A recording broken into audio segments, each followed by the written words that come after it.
Foi no dia em que soube que o meu marido morreria que decidi o resto da minha vida. Dar aos herdeiros exatamente o que eles queriam. Não havia altivez nos meus planos, apenas uma frieza claríssima que se enfraquece tarde demais para voltarmos atrás. O sorriso dos meus vizinhos quando contei o que pretendia não me agradou nem um pouco. Eles acharam que eu havia perdido o juízo, que a mulher de meia-idade que cuida das panelas de ferro na cozinha não poderia entender que dinheiro não compra tudo, mas compra sim o silêncio de quem espera e de quem teme, tudo ao mesmo tempo. Meu marido, por outro lado, não tinha a mesma pressa com o tempo. Ele atrasava o inevitável com uma risada contida, como se soubesse que havia em cada dia uma porta que só eu enxergava de leve entre as cortinas pesadas. Quando ele ficou doente, uma piora invisível que avançou sem ruídos ousados, apenas com uma falta de cor no rosto e uma tosse que não parecia ter fim, os filhos dele apareceram como lobos que farejam a presa em uma manhã de neblina. Ganância é uma palavra pequena para descrever o que vi neles. Olhos que piscam com a mesma cadência de uma moeda que cai na mesa, dedos que se entrelaçam como garras sobre um troféu imaginário.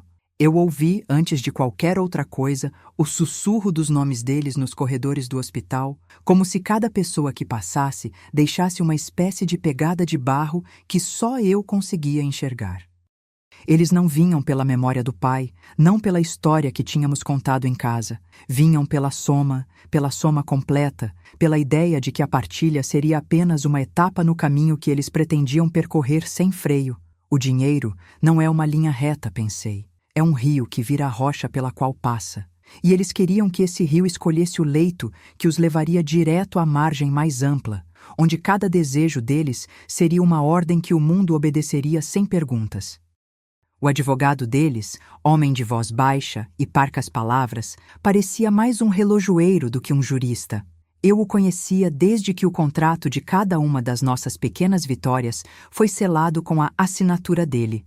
Um homem que não cartilha com ânimo, que não ri para o drama, que prefere a simplicidade do papel assinado ao barulho dos tribunais. Durante a enfermidade de Lucas, ele me olhava como quem observa um mapa antigo que pode revelar mais do que o próprio segredo que o mapa guarda. Ele me disse em uma dessas visitas que havia uma estratégia simples: lutar. O mundo dele se comprazia em palavras. Há muito valor no litígio, senhora. Há muito valor em buscar cada centavo que pertence a eles por direito. Eu apenas respondi fria: deem a eles. E foi o que fiz. Não por uma impetuosidade juvenil da minha parte, não por uma teimosia que vem com os 40 e tantos anos. Foi uma matemática fria, uma equação que eu escrevi com o peso de cada respiração que abandonei na noite anterior à decisão. Eles pediram tudo, eu dei tudo. Cada relógio de parede, cada quadro do corredor, cada caderno de infância, cada metal precioso que o tempo esfarelou em lembranças. Eu entreguei não como uma mãe que perde, mas como alguém que sabe que, ao entregar, recebe de volta algo que não se compra.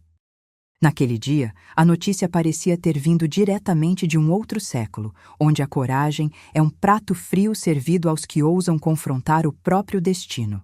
O advogado leu uma frase. O silêncio que pairou no salão foi mais rápido que qualquer grito. E, no entanto, tudo aquilo ficou contido, como perfume que não ocupa espaço, apenas se espalha pela sala sem que ninguém perceba aonde chegou. Eles sorriram por um tempo, tão rápido que quase pareceu apenas uma respiração contida, uma fresta de luz atravessando a fumaça. Foi então que a boca do advogado empalideceu, como se a própria gravidade tivesse mudado de função ali, naquelas ações que barulharam menos que a água no tanque e mais que a lâmina que não mostra o que realmente corta. Eu vi, no instante em que o papel tocou a mesa, a distância entre o que era e o que parecia ser. A assinatura, que parecia apenas uma conclusão banal de uma longa história de conveniências, se abriu como uma gaveta forçada, revelando, sob a mancha de tinta, um mapa de possibilidades que ninguém ali soube interpretar de imediato. Eles me olhavam como quem encara o reflexo de si mesmo no vidro de uma vitrine. Desejam, acham ter certeza, riem do que não compreendem. E eu ali não sorri de verdade. Apenas observei como o ar na sala descia, em camadas, como se cada partícula de poeira tivesse decidido que aquele momento seria o fim de uma era, ou o começo de outra que ninguém ainda ousava nomear. O meu próprio coração, nessa hora, parecia ter saído de mim para acompanhar o resto da casa. Bater no peito tornou-se uma coisa alheia, uma cadência que não correspondia mais ao que eu via. A ideia de que tudo se acabaria não era apenas uma esperança, mas uma verdade que eu não admitia, ainda que estivesse diante de meus olhos. Não havia luto nem luta, apenas a prova de que o silêncio pode ser mais duro que qualquer grito de revolta. O juiz afirmou que aquele era o momento de deixar as coisas como estavam, ou de terminar tudo de uma vez. E eu, com a voz que alguém diz ter esquecido como se faz, disse: deem a eles. O que se seguiu não foi apenas a repetição seca de termos legais. Foi como se a sala tivesse escutado uma música antiga que só alguns de nós sabíamos decifrar. No sussurro dos advogados, nos olhares que trocavam entre si como se fossem códigos de uma língua antiga, percebi que a frase que o meu coração havia antecipado, sem coragem de nomear, já começava a trabalhar sozinha. Não era magia, nem truque barato. Era a explicação de como cada centímetro de terreno, cada quadro, cada objeto, cada lembrança que eu havia colocado no mundo com tanto cuidado poderia se transformar na própria maneira de sobreviver a tudo o que viria. E ali, naquele instante, o que parecia ser apenas uma assinatura comum tornou-se uma chave. A asa invisível de uma porta que não se via começou a abrir, não para mim, mas para eles. Os que pediram tudo e agora se viam diante de algo que não conseguiam entender, algo que não era apenas dinheiro, mas uma linha que não se pode cruzar com as mãos ensanguentadas pelo desejo. O advogado, que até então falava em voz baixa e segura, treinou o olhar para o papel como quem percebe pela primeira vez que o chão sob os pés está se movendo, que a casa inteira, ou o que restava dela, pode virar outra coisa. Pode lembrar de uma história que não cabe mais nos nomes dos vivos. Foi ali, na margem entre o que era o suficiente e o que era o total, que a frase começou a ganhar forma, ainda que invisível, ainda que inaudível. Não houve gritos, apenas o peso de uma escolha que já não era mais minha, mas de todos que se agarravam a ela, como se segurassem uma corda que poderia puxar o mundo para um lugar onde uma simples decisão de compaixão poderia resistir ao tempo. Eu assinei, com a mão que não tremia, que não tinha o direito de tremer, e o papel cedeu ao toque, não por fraqueza, mas por um acordo silencioso de que o que vem a seguir não depende apenas de mim, mas de algo maior que a própria justiça. Eles sorriram, ainda assim, porque o brilho nos olhos deles era o brilho de quem não viu o que eu vi, uma verdade que o dinheiro não pode comprar, uma linha que não se dobra diante da ganância, uma consequência que não é descrita em quaisquer artigos de lei, apenas em sinais que o tempo grava nas paredes que cercam o nosso destino. E quando o advogado abriu a boca para ler a tal uma frase, o ar na sala mudou, ficou pesado, como se alguém tivesse respirado por trás do próprio mundo, puxando as cortinas de um teatro que ninguém mais ousava encenar. O que você não sabe, o que eu ainda não contei, é que aquela frase não dizia apenas se alguém herdaria ou não. Ela dizia quem, a partir daquele instante, seria responsável por tudo que viria a seguir. O que se seguiu naquelas horas é algo que não cabe no rumor das manchetes, nem na curiosidade de quem só quer saber quem levou o quê.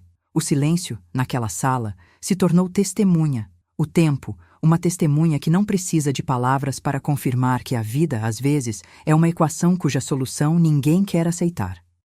E eu, que sempre sostive a força necessária para seguir adiante, encontrei ali uma resposta que não esperava, uma resposta que não desejava e que ainda assim me pertencia por inteiro. No final, quando as portas do elevador se fecharam atrás de mim e eu fiquei sozinha com meus pensamentos, soube que a frase que o advogado leu não era apenas uma frase. Era a assinatura de uma nova história, de uma história que começava com a minha decisão de entregar tudo, e terminava, sem que eu pudesse antecipar, com uma verdade que nenhum testamento pode conter. Quem deixou para trás o que queria, e quem recebeu, parecia simples em palavras, mas era uma dança de sombras que apenas quem observa de perto consegue compreender. E no silêncio que ficou depois, enquanto eu cruzava o saguão do prédio e o eco dos meus passos se dissipava, senti a presença de algo que não era humano, algo que respira nos corredores vazios onde a vida de cada um resiste para não ser esquecida. O que eu não sabia naquela hora é que aquela assinatura, aquela entrega absoluta, seria o início de uma cadeia de eventos que me arrastaria para uma verdade que ninguém ousa pronunciar em voz alta. Que o dinheiro pode comprar muitas coisas, menos o peso da culpa que ele carrega, quando é adquirido pela mão errada. E assim começa a história que ainda não conhecem, a história que se abre com a samambaia aflita do hall, com o som de uma caneta tocando o papel, com o olhar do mundo que gira um pouco mais rápido do que o coração de quem observa tudo em segredo. A última coisa que eu fiz antes de sair da sala foi guardar a minha decisão num bolso, onde ninguém mais olharia. Uma decisão que, até onde sei, já tinha sido escrita antes de eu nascer. E ao ponto em que o elevador desceu, a frase, a tal uma frase, repousava no ar como uma sombra que ninguém poderia cortar com a lâmina de uma verdade simples. A partir dali, tudo mudaria, ainda que ninguém enxergasse a mudança tomando forma. Depois daquela assinatura, a casa ganhou um peso que não vinha do peso dos móveis nem da espessura das cortinas. Era um peso que se instalam dentro de cada respiração, como se o ar tivesse decidido ficar mais denso, mais vigilante. No dia seguinte, a cidade parecia menos barulhenta, ou talvez eu apenas tivesse ficado mais atenta aos sussurros que o vento arrastava pela janela. O silêncio, que antes parecia apenas ausência, tornou-se uma presença que se movia entre as paredes, como se a própria casa respirasse em compasso com a minha nova certeza. O que eu fiz não era apenas uma transação, era o início de um contrato invisível que ninguém ousa romper sem sentir as consequências antes mesmo de tocá-las. Os filhos dele, os meus carrapatos de ganância, acordaram com a ideia de que o mundo havia finalmente se alinhado às suas vontades. Eles entraram na casa como quem entra em um hotel de luxo, com a chave pendurada no pulso e o mapa de cada cômodo marcado pelo que pretendiam tomar como se fosse um troféu. Comentários curtos, risadinhas rápidas, olhares que piscavam com a cadência de moedas caindo sobre madeira antiga. Não era apenas ambição. Era uma convicção de que tudo o que havia pertencido ao pai poderia e deveria passar a pertencer a eles sem perguntas, sem promessas, sem lembranças que obedecessem à memória de quem partiu. E ainda assim, havia algo que os deixava inquietos, uma inquietação que não consegui decifrar no primeiro instante, como se o próprio chão sob nossos pés estivesse guardando um segredo que nenhum dos vivos ousava nomear. O advogado deles manteve a mesma postura contida, agora com o rosto esmaecido, como se a cor da pele dele fosse uma veste que acaba por cair ao chão quando a gravidade resolve mudar de função. Ele leu uma frase, e o efeito da leitura não foi apenas confirmar a vitória que ele, com a disciplina de um relojoeiro, havia ajudado a orquestrar. A frase, que antes parecia apenas uma peça de papel, ganhou uma voz própria. Falava não com palavras, mas com uma insistência que atravessava a sala, como um piso que se recusa a aceitar pés que pisam sem saber para onde vão. Eu vi o modo como os olhos dele se afundaram, como se uma linha invisível tivesse sido colocada ao redor do tronco dele, puxando para dentro de uma memória que não era a dele, mas a deles. A memória de uma casa que se recusa a permanecer apenas onde está. À medida que os dias passam, as coisas começam a se deslocar sem que ninguém tenha tocado nelas. O relógio que sempre marcava as horas parecia perder o compasso. As horas desciam devagar, como se alguém tivesse atrasado cada ponteiro por uma fração de segundo para ouvir o que o silêncio tinha a dizer. Chamadas de madrugada dos advogados dos meus rivais interrompiam o sono com promessas de auditorias, de inventários, de cálculos que pareciam mais mecânicos do que humanos. Mas em cada uma dessas interrupções havia uma nota que não cabia no papel, a sensação de que algo invisível, uma linha tênue, ligava cada objeto da casa a uma memória que não era do meu tempo, mas que me observava de longe como uma testemunha sem rosto. A sala onde eu assinei passou de simples cenário para um labirinto. O papel, antes apenas um ponto de referência, tornou-se uma espécie de mapa que apontava caminhos que não se cruzavam com a lógica dos tribunais.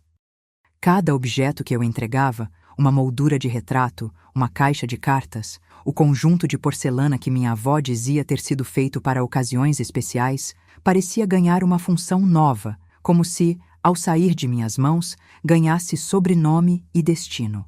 Os filhos, segurando tudo com a própria respiração, transformavam cada tomada de posse em uma celebração que soava mais como prece do que como vitória.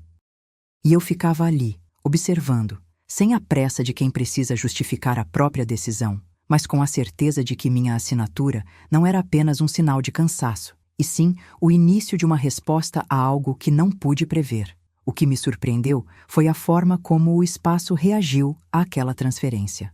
A samambaia do hall, sempre tão barulhenta com o seu verde vibrante, parecia agora mais contida, como se o próprio vegetal tivesse aprendido a segurar a respiração para não revelar um segredo.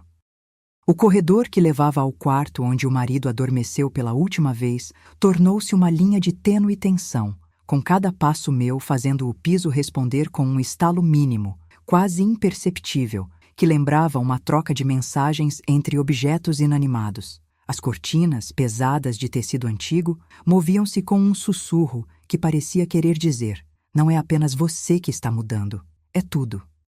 Eu comecei a ouvir, entre o ruído cotidiano, uma repetição lenta daquilo que a frase poderia ter prometido sem as palavras, um retorno, não de alguém que tenha partido, mas de uma presença que não se compromete com a lógica humana.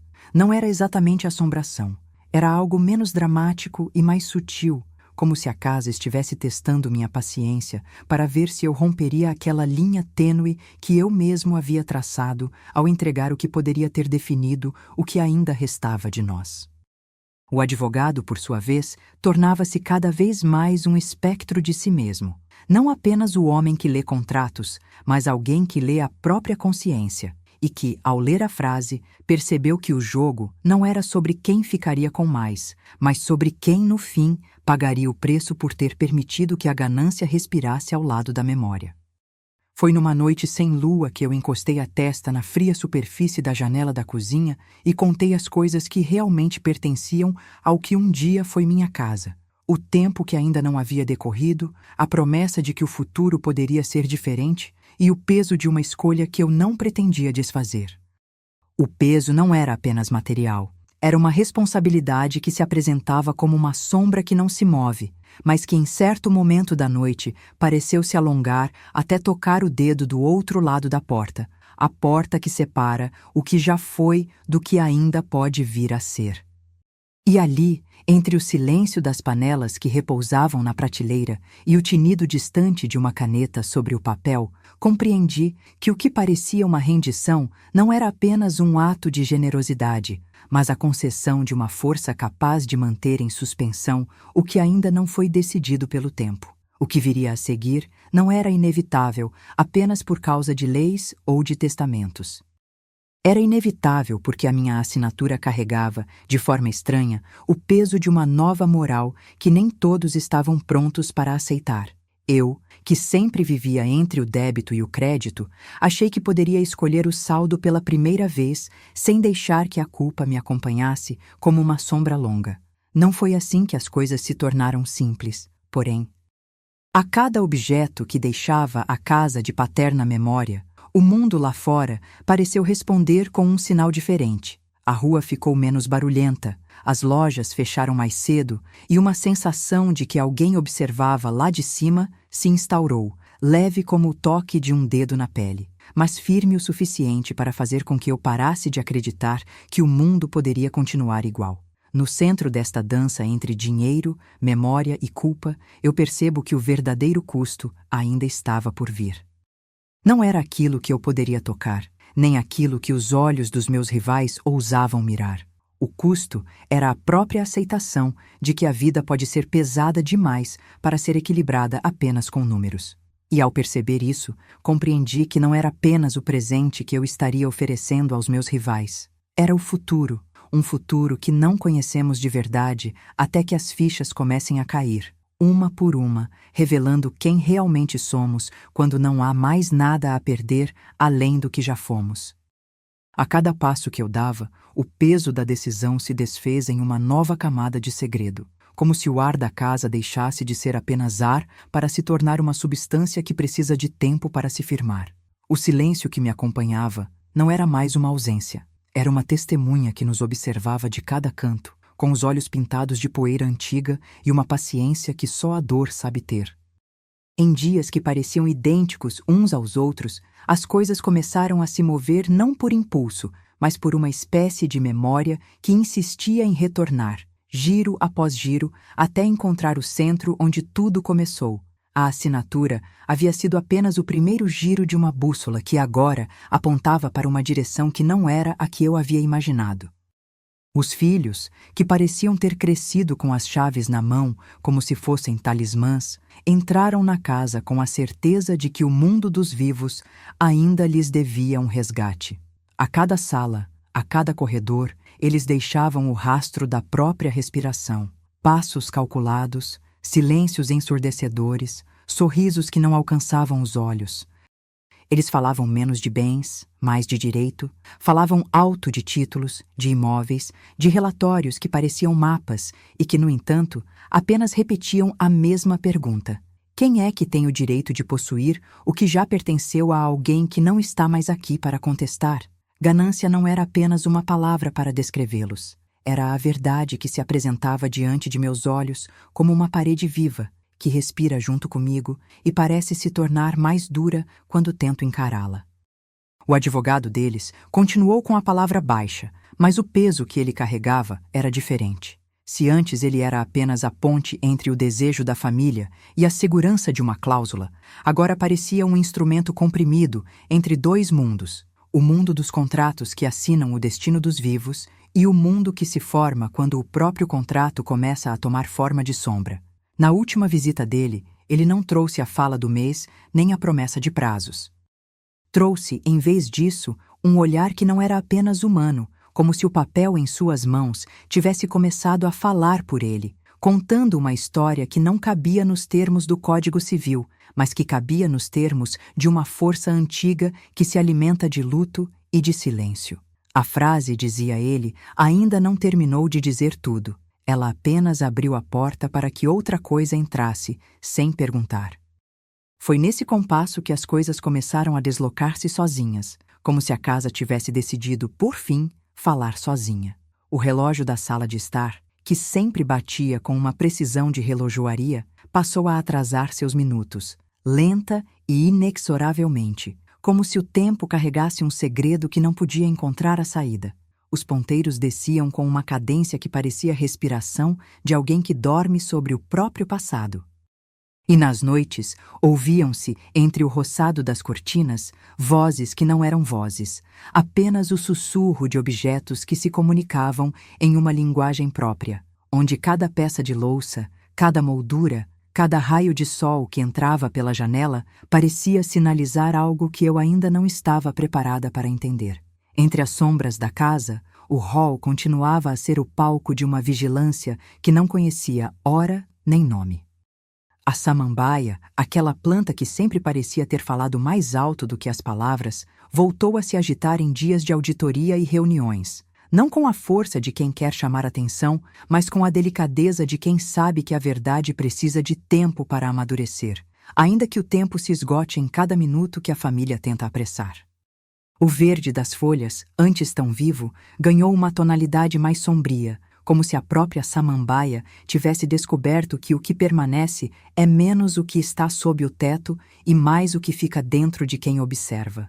E ali, naquele instante, entendi que o núcleo da nossa história não era apenas o que foi garantido a eles, nem o que lhes foi negado. Era o que veio junto com a assinatura. Uma espécie de contrato invisível que não pode ser desfeito apenas com o esquecimento.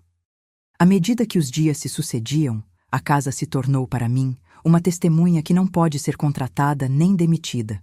Cada objeto que eu entregava, cada quadro que saía da parede, cada lembrança que se desfazia no ar como poeira ao ser movida, não era mais uma coisa. Era uma respiração que carregava o peso daquilo que um dia já pertenceu a mim e que agora pertencia a outro momento, a outro tempo de alguém que não era mais eu, mas que ainda vivia dentro das paredes. E no fundo, eu sabia que aquela transação não era apenas uma repartição de bens, mas a entrega de uma responsabilidade que eu não poderia devolver, nem mesmo com toda a ingenuidade do mundo. Porque, por trás de cada lâmina de vidro que se assemelhava a um espelho, havia a senha de uma memória que voltava para me lembrar que a casa não é apenas um lugar. É uma promessa que apenas alguns ousam assinar. Foi numa dessas noites sem lua que o ar da casa pareceu tornar-se mais espesso, quase uma camada adicional de tinta que não se sabe onde começa nem onde termina. Eu senti, antes de ver, que alguém entrara pela porta dos fundos, não fisicamente, mas pelo que a casa abriu para esse alguém. A possibilidade de que todas as minhas escolhas, por mais resolutas que fossem, pudessem se tornar a chave de uma porta que não leva a lugar algum, senão ao medo de me tornar cúmplice de algo que eu não teria escolhido se estivesse sã de espírito. O advogar, com a voz que pareceu se dissolver na madeira do piso, murmurou que a sintonia entre ali e além era cada vez mais forte, que a frase não era apenas uma linha de passagem entre bens e heranças, mas um fio que prendia o coração de quem ficou para trás, a memória de quem partiu e não pode voltar para contestar. E, no entanto, quando a noite finalmente cedeu ao primeiro brilho da manhã, aconteceu algo que ninguém esperava. O silêncio, que sempre foi meu aliado, revelou uma nova canção. Não era o som de passos ou de vozes. Era o som da casa respirando comigo, como se pela primeira vez eu tivesse descoberto que a relação entre eu e o lugar não era apenas de ocupante para imóvel, mas de parceira para segredo. A firma do contrato, que até então me parecia apenas uma linha escrita na caligrafia rígida de um documento, começou a parecer uma linha de destino gravada na própria madeira. Cada metro quadrado, cada porta, cada janela, cada objeto que tocava a minha mão tinha algo a me dizer, não sobre quem ficaria com mais ou menos, mas sobre quem, ao final, pagaria o preço de ter permitido que o desejo de outros ocupasse o meu espaço.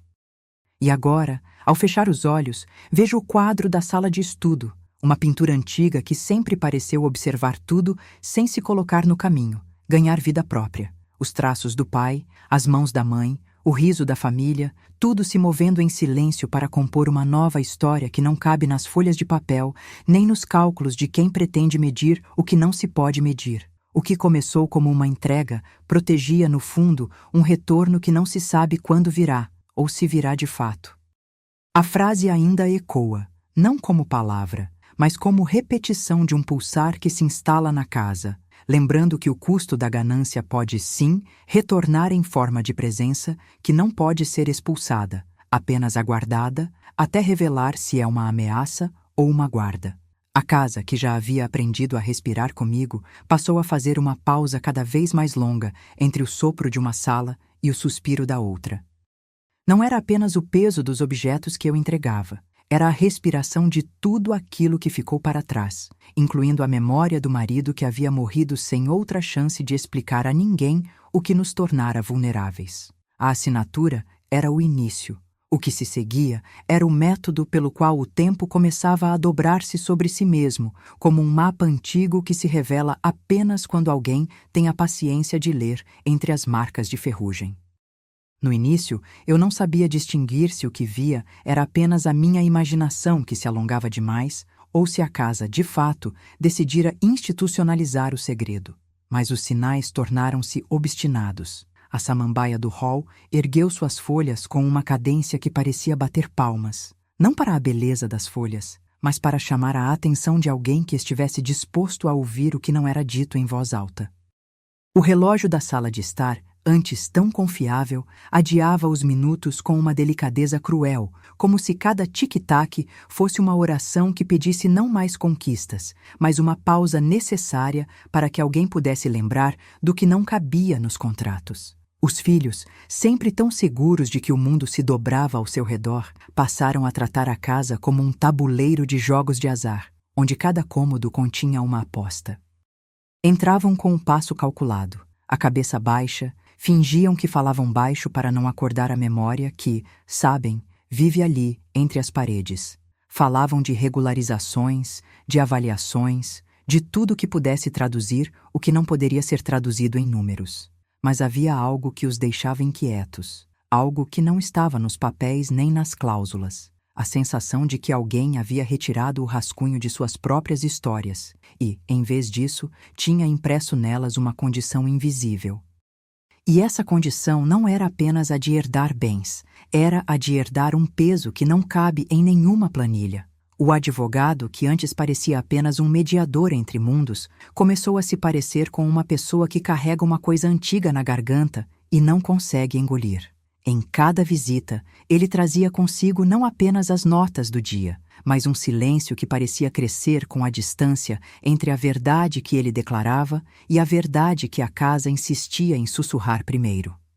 Ele falava menos de prazos, mais de consequências, falava de uma leitura de cláusulas que deixava ancorado no ar um cheiro químico de antecipação. Na última conversa que tive com ele, a frase ainda não tinha sido interpretada por completo. Ele disse, de uma maneira que não era apenas profissional, que o que tínhamos assinado não era somente um acordo, mas uma espécie de passagem. Alguém entrava em um corredor sem fim, alguém saía de cena e alguém, possivelmente eu, ficava para manter a linha entre o que era respeitável e o que precisava ser protegido contra a ganância dos vivos. Foi numa dessas noites sem vento em que eu percebi que o que chamavam de nossos objetos haviam se tornado, na prática, testemunhas. Cada coisa que eu entregava, uma moldura de retrato que parecia observar sem piscar, a caixa de cartas que guardava correspondências amassadas pelo tempo, o conjunto de porcelana que carregava o cheiro de festas antigas, voltava a nós com uma espécie de vida discreta, como se a casa dissesse: "Eu lembro o que você esqueceu." E a cada entrega, o ar parecia mais denso, como se o espaço entre as paredes fosse preenchido por uma ressonância que se recusava a silenciar. Não era exatamente uma assombração. Era algo que, para descrever, eu precisaria de uma palavra que não se encontra nos dicionários legais nem nas descrições de herança. Era a presença das memórias que não podiam ser compradas, a gravidade de uma culpa que não podia ser dividida entre 4 mãos, a responsabilidade que, na prática, se fazia cargo de algo que não cabia nas etiquetas de venda. Em cada canto da casa, a sensação de que alguém, ou algo, observava com uma paciência quase religiosa, esperando o momento certo para agir, ou, quem sabe, apenas para deixar claro que o tempo não seria obedecido da forma como eles sempre haviam imaginado. Entre a sala de estudo e o corredor que levava ao quarto onde o marido adormeceu pela última vez, passei a ouvir uma nova canção que não era música nem ruído. Era o som de coisas que se movem sem que alguém as toque, uma linguagem que não depende de palavras, mas de posicionamentos. A cada auditória, o papel que eu entregava parecia ganhar dentes, como se o próprio documento pudesse morder quem o segurava com ambição desmedida. As sombras que dançavam sob o teto não eram simplesmente sombras, eram testemunhas que registravam o que as palavras não eram capazes de registrar. O peso daquilo que foi negociado com a esperança de que o tempo fosse benevolente com quem o manipulava. E o que mais me surpreendeu foi perceber que o núcleo daquilo que nos rodeia não residia no que estava dentro das caixas ou no que jazia nas gavetas.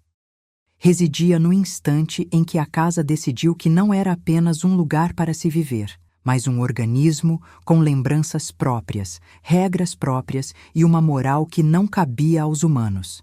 A frase, que o advogado falava como se recitasse uma oração antiga, não era só uma linha de salvaguarda. Era uma chave que inaugurava uma porta que não levava a outro escritório, mas a um espaço entre o que foi e o que poderia ainda ser. E por trás dessa porta havia pela primeira vez a percepção de que eu não assinara apenas um papel. Eu fora convidada a tornar-me guardiã de uma memória que não devia, em sã consciência, desocupar o lugar onde repousa a verdade. O que me chegou então não foi apenas o presságio de futuras disputas, mas a revelação de que a casa não tolerava a ambição desmedida de quem entrou para tomar posse de tudo sem levar em conta quem já carregava o peso do que ficou. O preço não era apenas financeiro, era a aceitação de que a vida, se vendida, perde a própria respiração. E naquele instante em que a humanidade dos vivos colidia com a impessoalidade dos contratos, compreendi algo que antes me escapava. A assinatura não apenas consumira o que restava de nós. Ela, na verdade, convocara um novo tipo de vínculo, mais antigo que a própria justiça, mais persistente do que qualquer testamento. Amanhã, pensei, o mundo fora da casa vai continuar distribuindo cartas que pedem contas, mostrando números, dividindo espaços, desenhando novas promessas. Mas dentro de mim, algo mais antigo se movia. Uma certeza de que a ganância, por mais bem untada que esteja, não vence o efeito de uma lembrança que não cede. E enquanto o dia ainda adormecia, ouvi o ranger da madeira sob meus pés, como se a casa respirasse com o meu próprio coração, lembrando-me que, embora a assinatura tenha sido minha, o destino que ela definiu não pode ser desfeito apenas com uma recusa ou com uma nova peça de papel. É a vida que, de forma lenta e metódica, decide quem fica e quem se perde no silêncio entre as paredes. A casa continuou a respirar comigo, mas agora o ar tinha uma intensidade nova, como se o silêncio tivesse passado a ser uma testemunha que não apenas observa, mas analisa cada gesto meu. A assinatura não era mais o começo de uma história isolada, era a linha que prendia a casa a um tempo que se recusava a envelhecer, a um pacto que ficou vivo o suficiente para exigir cuidado, paciência e uma certeza que eu ainda não havia aprendido a formular sem tropeços. Os dias se sucediam com aquela cadência que parece gotejar de uma torneira antiga, lento, inexorável, insistente. O hall, que antes era apenas um espaço de passagem, transformou-se em uma espécie de altar onde o comportamento dos objetos dizia mais do que qualquer conversa poderia indicar. A samambaia, aquela planta que sempre parecia falar pelos seus próprios ramos, moveu-se de maneira quase ritual. Não para chamar a atenção, mas para sinalizar que o tempo da ganância alheia não passaria sem que alguém, em algum lugar, lembrasse de quem realmente carregava o peso da casa. O relógio da sala de estar, que outrora marcava segundos com precisão, atrasou-se com uma delicadeza cruel, como se cada minuto tivesse decidido adiar uma resposta que a casa esperava desde sempre. Os filhos chegaram com a fachada de vencedores, mas o brilho nos olhos deles traía uma ansiedade que só aparece quando alguém percebe que as regras do jogo podem mudar no instante em que você acha ter entendido as regras. Entraram provocando uma sensação de que poderiam ajustar tudo à sua maneira, que o imóvel, o lugar onde o pai viveu e o tempo parece ter parado em algum ponto da memória, seria apenas uma nova coleção de bens para acrescentar ao nosso inventário. Falavam com menos palavras e mais gestos calculados, o tom de voz baixo, os sorrisos que não alcançavam os olhos, as mãos que se moviam como se fossem alavancas conectadas a uma máquina invisível. E mergulhando mais fundo, eu via algo além da ambição, uma fome antiga, uma vontade de afogar o passado num mar de números, de colocar a história de um homem numa prateleira, ao lado de uma planilha. O advogado deles, que já havia deixado de ser apenas mediador para se tornar quase um oráculo de situações, apareceu em mais uma dessas visitas com a boca quase muda, como se o peso da linguagem tivesse sido substituído por um silêncio mais eloquente ainda. Ele falava menos de prazos e mais de consequências. Não discutia apenas cláusulas, discutia o instante em que uma cláusula, lido em voz baixa, poderia desencadear uma resposta que não cabia nos contornos do contrato. Na sua voz, havia uma advertência sutil de que o que tínhamos assinado não era apenas um acerto civil, mas uma passagem para outra dimensão do que significa possuir. Ele insinuou, de modo que apenas eu parecesse ouvir, que a frase não era apenas uma instrução de quem ficaria com o que era do pai, mas um convite para que alguém aceitasse se tornar guardião de uma memória que não tolera esquecimento. E ali, naquele instante, a cidade lá fora continuava a respirar, indiferente, enquanto a casa se lembrava de cada detalhe que eu entregara. Foi numa noite sem vento, quando o piso parecia quase respirar junto comigo, que percebi que o que antes chamávamos de objetos de valor já não eram apenas coisas, eram testemunhas. A moldura de retrato, o conjunto de cartas amassadas, a porcelana que carregava o perfume de festas passadas, tudo voltava a mim com uma qualidade quase humana, como se tivesse ganho voz e decidisse por falar. Não falavam em palavras claras, mas em sinais. Um tremor leve na madeira quando alguém se aproximava, um brilho estranho nas telas, uma sombra que parecia avançar em direção à porta, como se estivesse chamando alguém para dentro. A casa não precisava de roteiro. Ela falava por si, através do jeito com que cada objeto respondia ao toque da minha mão, que ainda carregava a memória do marido como um segredo bem guardado.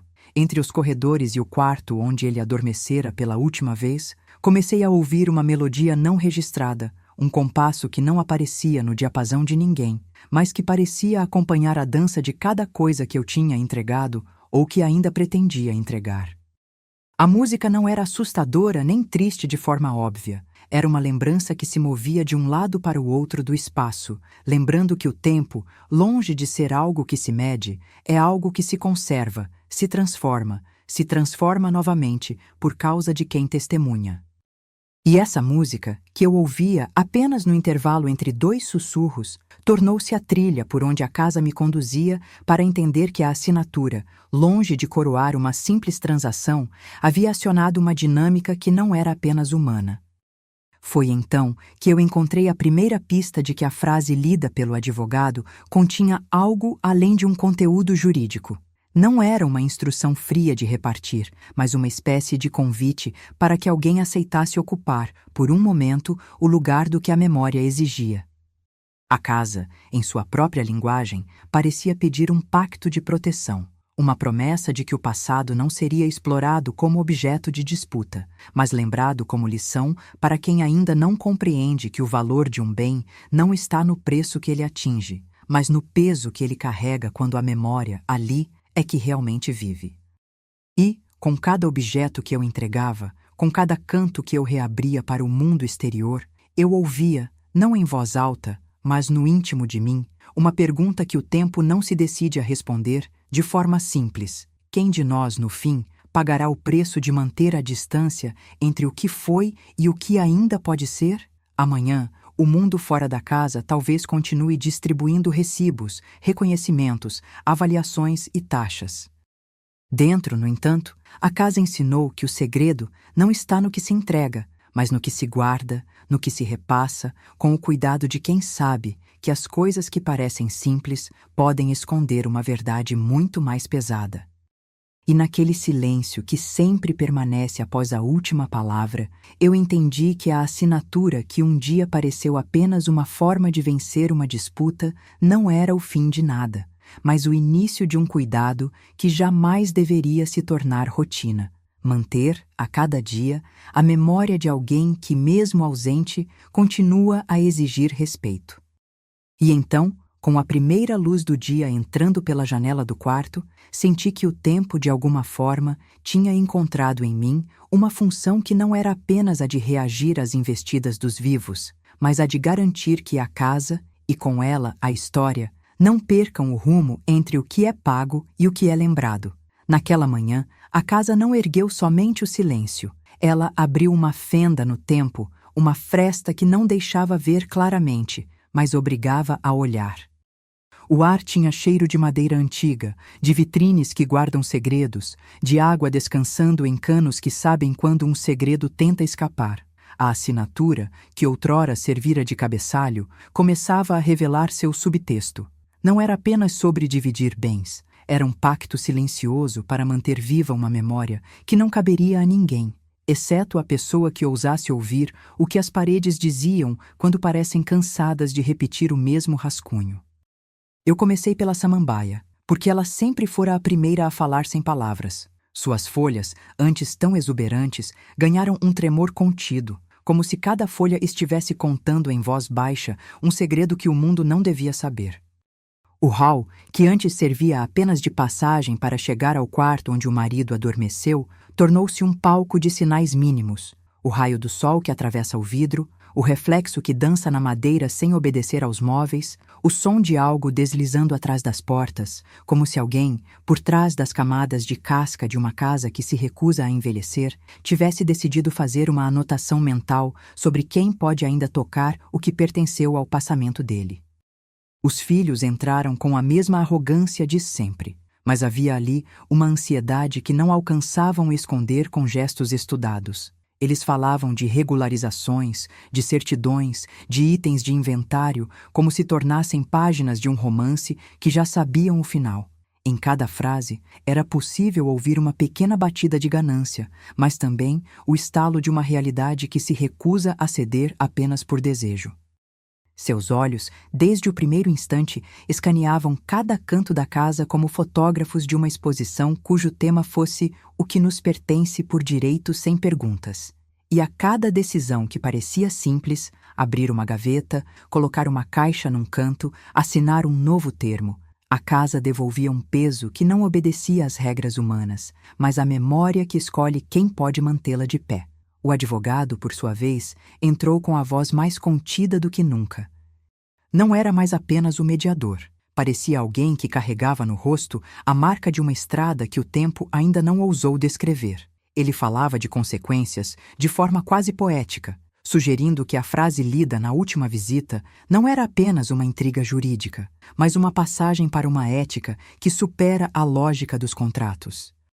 Sussurrou, sem dizer explicitamente, que a história precisava de um guardião, alguém que aceitasse não apenas repartir, mas vigiar o equilíbrio entre lembrança e desejo. E ali, nesse instante, senti o peso da responsabilidade cair sobre meus ombros como uma capa que não me pertence, mas que tenho a obrigação de vestir caso eu deseje impedir que o passado se torne um banquete para a memória dos vivos.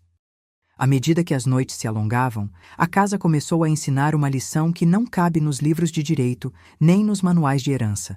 Cada objeto que eu entregava não era apenas coisa, era testemunha. A moldura de retrato ganhava a própria respiração. A caixa de cartas abria-se para exalar o cheiro de papel amarelado. O conjunto de porcelana mantinha a sensação de festas que jamais terminavam sem que ninguém percebesse. Eles não pareciam mais apenas interessados em bens. Pareciam estar buscando uma forma de selar um acordo com o tempo, para que o tempo, por sua vez, aceitasse que o passado continuasse a residir onde ele sempre morou, nos recantos onde o coração não se atreve a olhar, porque ali mora algo que não cabe em planilha nem em ata de inventário. Foi numa dessas noites sem vento que percebi a primeira coisa que a casa, com sua paciência tortuosa, quis que eu entendesse. O que permanece não é apenas o que se mantém sob o teto, mas quem se torna guardião daquilo que a memória exige para não se evaporar. E de uma vez, eu soube que meu papel não era apenas aceitar ou recusar a ganância dos vivos, era aceitar uma responsabilidade que me tornava ponte entre dois mundos, o mundo que paga e o mundo que lembra. A frase lida pelo advogado não era, então, uma única linha de contrato. Era uma passagem para uma morada que não pode ser aberta por quem não tem a permissão de ouvir. A casa, em sua linguagem sem palavras, pediu-me que eu escolhesse o que ficaria comigo para sempre. Não apenas o que a sociedade deveria respeitar, mas o que o tempo exige para que a verdade não se perca no ruído das cifras. E enquanto o dia se dava ao nascer, notei que a casa se movia com uma cadência nova. Não era mais apenas o peso das coisas que lá estavam, mas uma sequência de gestos que pareciam respirar comigo. O piso, o corrimão, as dobradiças das portas, tudo parecia acompanhar o meu silêncio, como se cada metal antigo tivesse aprendido a escutar não o que eu falava, mas o que eu escondia entre as minhas próprias palavras. A memória do marido, que eu carregava como segredo que não se pode dividir sem que ele mesmo retorne para cobrar, tornou-se, naquele instante, uma presença que não se pode abandonar. E com esse entendimento, eu compreendi que a assinatura, longe de ser o fim de uma barreira entre família e bens, era o começo de uma vigilância que eu aceitava por opção, não por obrigação. Amanhã, disse a casa, não seria apenas o dia de uma nova auditoria, nem de uma nova rodada de cálculos. Amanhã seria o dia em que a memória exigiria meu compromisso explícito, continuar protegendo aquilo que não cabe ao tempo, mantendo em segredo o que não pode ser exposto, até que o equilíbrio se torne uma verdade que o dinheiro não consegue apagar. Eu não sabia, e ainda não sei com certeza, se essa promessa me libertará ou me condenará a um modo de viver em que cada objeto é uma testemunha, e cada respiração, uma testemunha de uma história que não é apenas minha. Mas naquele instante, sem pronúncias altas, eu senti o peso da escolha sair de mim e encontrar morada em algo maior. A certeza de que há sim um tempo em que a ganância não vence, desde que alguém aceite ser seu guardião. A cada passo, a casa me ensinava que o tempo pode ser um aliado paciente ou um adversário invisível, dependendo de quem o observa. A assinatura que me ligava a cada objeto não era apenas uma marca no papel, era um laço que prendia o passado à minha respiração. E eu, por fim, aceitei ser a guardiã de um segredo que não cabia em nenhum inventário. A frase lida pelo advogado não era apenas uma frase, era um convite para que eu entrasse num corredor que não tem fim, onde cada porta abre para uma lembrança que não pertence aos vivos nem ao dinheiro que ainda respira pelas paredes. Na manhã seguinte, a samambaia começou o dia com o mesmo tremor contido de sempre, mas havia algo diferente. Parecia que, ao mover-se, o verde ocultava o próprio segredo da casa, como se cada folha fosse uma página virada de um capítulo que não se quer ler em voz alta. O hall, que já havia sido palco de tantas leituras entre sombras e lucros, tornou-se agora uma espécie de altar de vigilância silenciosa. O raio de sol que atravessava o vidro não iluminava objetos, revelava intenções. E as folhas da samambaia, em seu balé mínimo, pareciam pedir que eu não esquecesse quem carregava o peso da história quando os vivos tentavam diminuir esse peso ao mínimo necessário. Os filhos entraram no corredor como se a casa fosse uma arena, passos firmes, cabeças levantadas, olhares que buscavam notar qualquer rachadura na fortaleza que supostamente lhes assegurava o direito de tudo. Falavam baixo, para não desperdiçar a ilusão de controle, mas cada palavra carregava o tom de quem sabe que o jogo pode mudar de lado a qualquer instante. Regularizações, avaliações, títulos, tudo parecia uma orquestração para manter a linha entre o que ficou e o que pode ser tomado sem perguntas. Entretanto, havia uma contagem invisível em cada gesto deles. Cada respiração, cada leve tremor de mão, cada piscadela que não alcançava os olhos, era uma pista de que a memória que eu guardava poderia se tornar a única coisa que não lhe seria permitida possuir. O advogado, que antes parecia um mediador de contratos, agora surgia como um pastor de segredos, alguém que entendia que as cláusulas eram apenas candeeiros que iluminam um espaço mais amplo, onde o verdadeiro peso está naquilo que não cabe em números. Ele falou de consequências não como ameaça, mas como uma ética que transcende o papel assinado. A frase, disse ele, não era apenas uma ferramenta de repartição, era uma passagem para que alguém aceitasse vigiar o preço que a memória exige para não se perder no rasto de cada centavo. E ali, olhando-o, eu reconheci a réplica exata de uma verdade que eu já conhecia. Não se trata de vencer ou perder. Trata-se de escolher a quem pertence aquilo que não se pode substituir. À medida que as noites se alongavam, a casa ensinou uma verdade que não cabe nos relatórios. Cada objeto que eu entregava deixava de ser coisa para tornar-se testemunha. A moldura de retrato ganhava uma respiração sutil, como se o olhar do pai tivesse decidido permanecer ali, apenas por um instante, para lembrar que cada memória tem uma dignidade que não se negocia. A caixa de cartas exalava uma umidade de tempo que não secava, não importava quantas mãos a tocassem. O conjunto de porcelana carregava o perfume de festas que jamais terminariam sem que alguém esquecesse de respirar.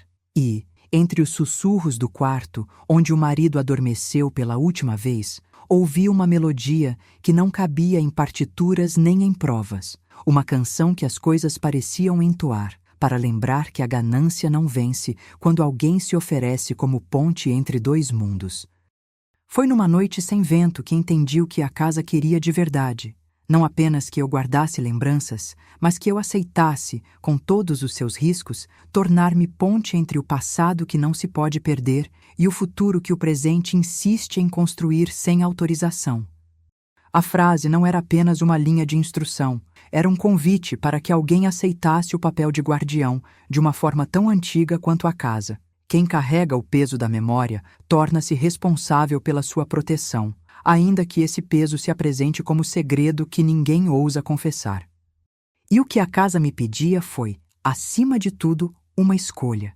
Escolher não romper o elo que a memória exige para permanecer digna, mesmo que isso signifique renunciar a uma vida que parece simples, a vida que os vivos sonham ter, sem saber o preço que esse sonho acarreta.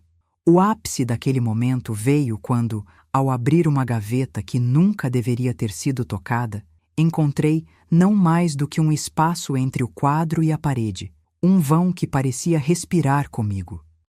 Nele, a casa revelou algo que até então estava escondido sob a pele de madeira. Uma porta discreta, quase camuflada, que não conduzia a um escritório, mas a um corredor embrulhado em sombras, onde o tempo se movia sem prazos nem cláusulas, apenas com a memória de quem já partiu e não pode contestar. Era a primeira vez que eu compreendi que a casa, em sua própria geometria, não está dividida entre quem possui e quem não possui. Está dividida entre quem pode ouvir o que está escondido e quem tem coragem de guardar aquilo que não pode ser medido. Eu, então, aceitei o pacto com uma convicção que não cabia em números nem em testemunhos. Serei guardiã da memória dele, da casa e de tudo que não pertence a uma simples planilha. Não como heroína, não como mártir, mas como alguém que entende que certas coisas não se compram com dinheiro, nem se vendem com promessas. A casa balançou levemente, como quem exala um suspiro de aprovação. O que aconteceu a seguir não foi um estrondo nem uma derrota. Foi a consolidação de uma função antiga, manter o equilíbrio entre o que foi pago e o que fica para lembrar. E, na manhã que se seguiu, senti o tempo ajustar-se a essa nova função, não mais como um relógio que marca horas, mas como um compasso que aponta para onde a história precisa ir para não se perder. Amanhã, a memória exigiria meu compromisso explícito de continuar protegendo aquilo que não cabe ao tempo apagar. Eu não sei ainda se essa promessa me libertará ou me condenará a viver entre o peso das paredes e a respiração dos objetos que ainda não decidiram se devem falar. O que sei é que o silêncio desta casa não é vazio. É uma biblioteca que guarda tudo o que os vivos tentam apagar com números. E, se for preciso, eu serei a guarda que não teme a sombra, porque a sombra, aqui, é a única coisa que mantém viva a linha tênue entre o que foi e o que ainda pode vir a ser. A manhã seguinte trouxe, enfim, uma revelação que não cabia mais nas margens do corredor nem nos cálculos das planilhas. A casa parecia ter se alimentado de cada decisão minha até ali, e agora devolvia o que faltava para completar o desenho. Uma fenda no tempo, pequena, quase invisível, aberta pela própria respiração que eu havia imposto ao espaço. O ar ficou mais denso, as paredes mais próximas, como se o ambiente inteiro tivesse decidido se encostar em mim para ouvir o que eu ainda não ousava ouvir de dentro de mim. A samambaia, companheira antiga das leituras sem palavras, ergueu-se com um tremor contido que não era salto de curiosidade, mas um convite discreto a observar com atenção o que sempre esteve ali, sob a superfície de madeira, sob o peso de cada objeto que deixei para trás, para que a memória pudesse respirar. O hall, antes apenas um caminho, tornou-se um palco de sinais mínimos. O raio de sol que atravessa o vidro não iluminava apenas o que está à vista. Ele lançava sombras que, para quem sabe ver, contavam uma outra história, escrita não em palavras, mas em pequenas contradições entre o que está exposto e o que se esconde atrás das coisas. Os filhos chegaram com a arrogância que sempre os acompanhou, agora afinada pela certeza de que o mundo está pronto para pagar o preço que eles imaginam ideal. Entenderam de modo sórdido e quase humorado que a casa era um prêmio de guerra, não apenas uma propriedade, mas um tabuleiro onde cada jogada poderia ser lida com cuidado para extrair o máximo. Falavam de regularizações com a solenidade de quem recita um mantra. Falavam de avaliações como se fossem catálogos de arte. Falavam de itens de inventário como se cada objeto fosse uma peça de um quebra-cabeça já armado, que só precisava ser encaixado no lugar certo para revelar o quadro final. Eles, os donos, no centro do palco. No entanto, havia sob o tom de voz controlado uma sensação de nervosismo que não se traduzia em palavras, mas em pequenas falhas. Uma sobrancelha que hesita, uma mão que treme levemente quando o dedo percorre a beirada de uma moldura. O sutil desconforto de quem sabe que a balança pode inclinar-se de um momento para o outro. O advogado deles manteve, como sempre, a compostura de quem não se deixa abalar pela afinidade entre ganância e medo.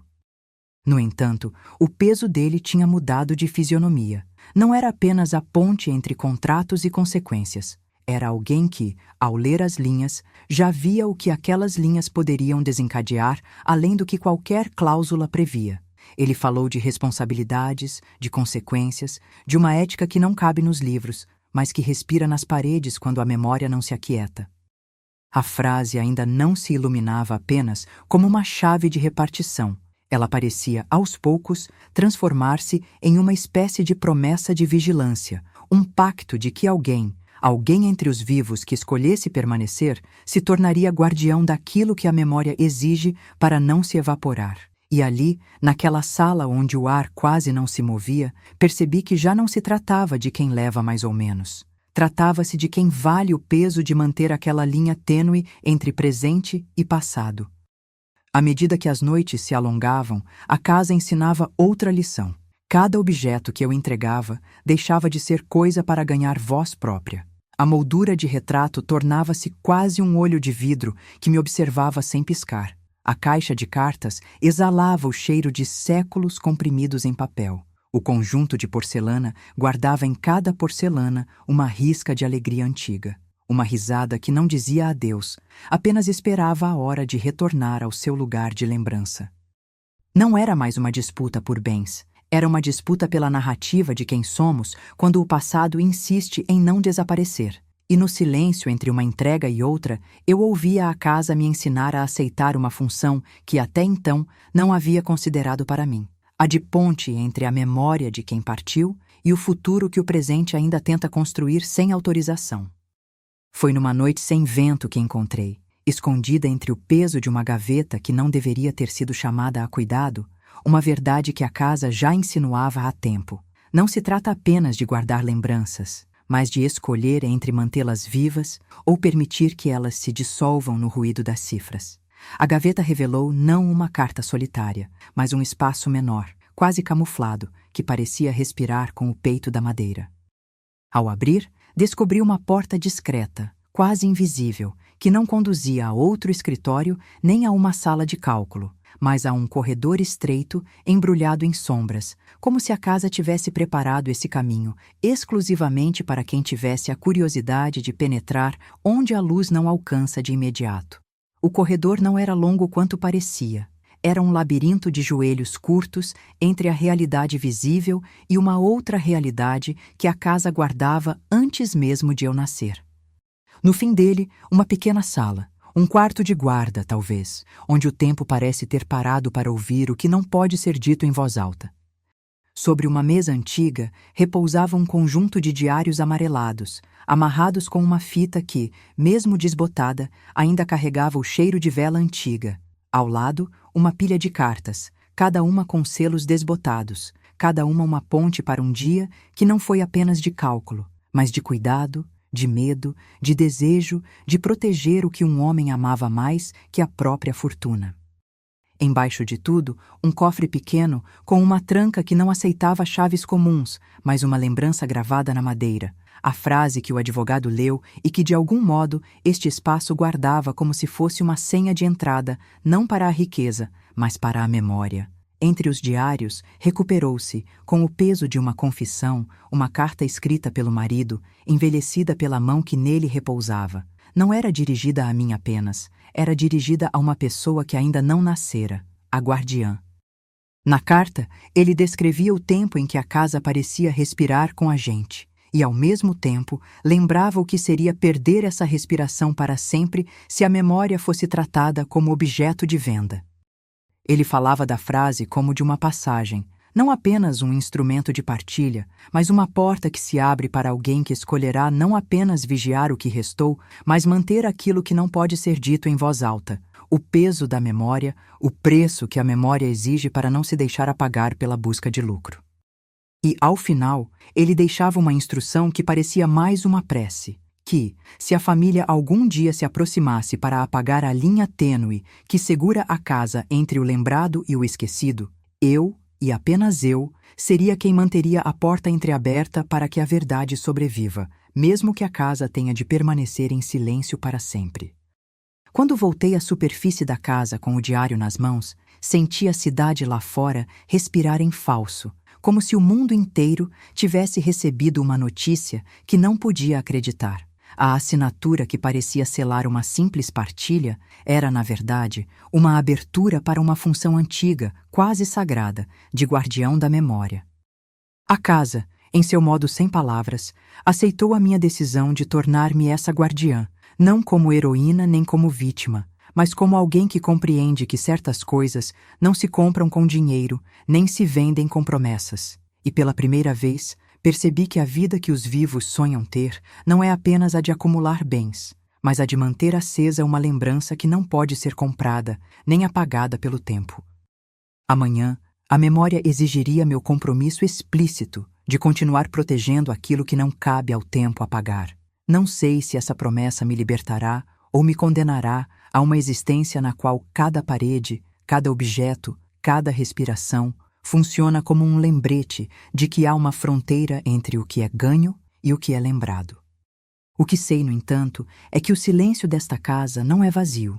É uma biblioteca em que cada página está escrita com o peso de uma vida que ainda pode ser salva, desde que haja alguém disposto a ouvir as vozes sem voz que se movem entre as frestas das portas, entre as dobras do papel, entre o tempo que insiste em lingerar onde menos esperamos. Na manhã seguinte, a casa revelou a conclusão que já não cabia mais em nenhuma gaveta, nem em nenhuma cláusula. O segredo não era mais uma disputa entre vivos. Era uma ponte entre o que ficou e o que ainda pode ser lembrado sem que se perca sob o peso dos números. A fenda no tempo que a minha respiração ajudara a abrir parecia ter ganhado substância, como se o ar em volta das paredes respirasse uma última frase que até então permanecera apenas discreta, mas agora vinha com a clareza de quem finalmente entende o seu papel. Abri novamente o diário antigo, o conjunto de diários amarelados e as cartas que o marido guardava com uma cerimônia quase religiosa. Entre as páginas, encontrei a nota final dele, escrita com a aflição de quem sabe que o mundo pode seguir adiante apenas se alguém conservar o que a memória exige. Ele falava da frase lida pelo advogado não como uma mera instrução legal, mas como um convite urgente, que alguém aceitasse tornar-se guardião de uma história que não pertence aos cálculos nem às imperfeições da ganância. E ao ler, compreendi que o meu papel não era reduzir tudo a números, tampouco rendê-lo à desesperança. Era, sim, carregar a responsabilidade de manter a casa inteira, com tudo o que ela representa, viva para além de nós. Os filhos, pela primeira vez, não encontraram o mesmo alicerce que buscavam nas planilhas. O peso que sempre parecia acompanhar a figura deles desagravou-se em silêncio. Entenderam, num lampejo sombrio, que o que está em jogo é mais que posses. É a narrativa que determina quem somos quando a contabilidade falha.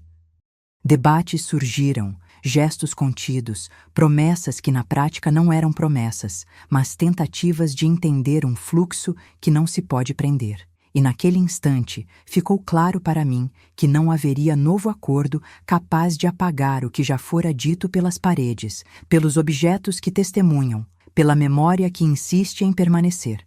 Foi então que a casa, quase como quem estende a mão para alguém que escolheu não jogar mais, mostrou a porta discreta que havia descoberto comigo no tempo de segredo. Não era uma saída para fora, mas uma entrada para dentro. Um espaço onde a memória podia repousar sem o assédio da curiosidade dos vivos. Entrei lá, com o diário sobre o peito, e encontrei não apenas respostas, mas uma nova forma de estar presente. Eu seria a guardiã não apenas do que restou, mas da relação entre o que foi e o que ainda pode vir a ser. A cada passo, a casa pareceu aceitar minha decisão como quem aceita um pacto antigo que finalmente encontrou o seu caminho para a luz do dia.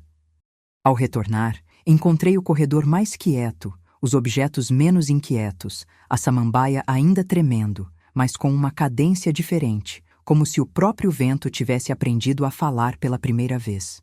A frase, agora desdobrada em prática, não era mais uma lei a cumprir. Era uma responsabilidade a cumprir com cada respiração, com cada olhar que se recusa a reduzir tudo a uma soma.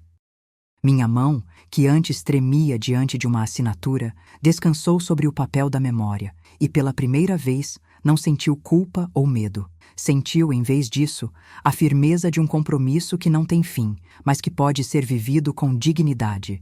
Amanhã não seria apenas mais um dia de cálculos ou de visitas. Seria o dia em que eu, guardiã, aceitava verdadeiramente o peso que a casa carrega e a chama que a memória ainda mantém acesa dentro de mim. O silêncio não seria mais apenas um obstáculo. Seria o espaço onde a verdade poderia respirar sem ser consumida pelo ruído dos lucros. E se alguém ousasse perguntar o que a vida ainda reserva para quem escolhe proteger o que não pertence aos vivos, eu responderia sem hesitar: protege-se aquilo que não pode ser vendido para que a história não se perca entre as mãos de quem não sabe ouvir. A casa, enfim, devolveu o seu último sinal de aprovação. Não há justiça que se complete apenas com números.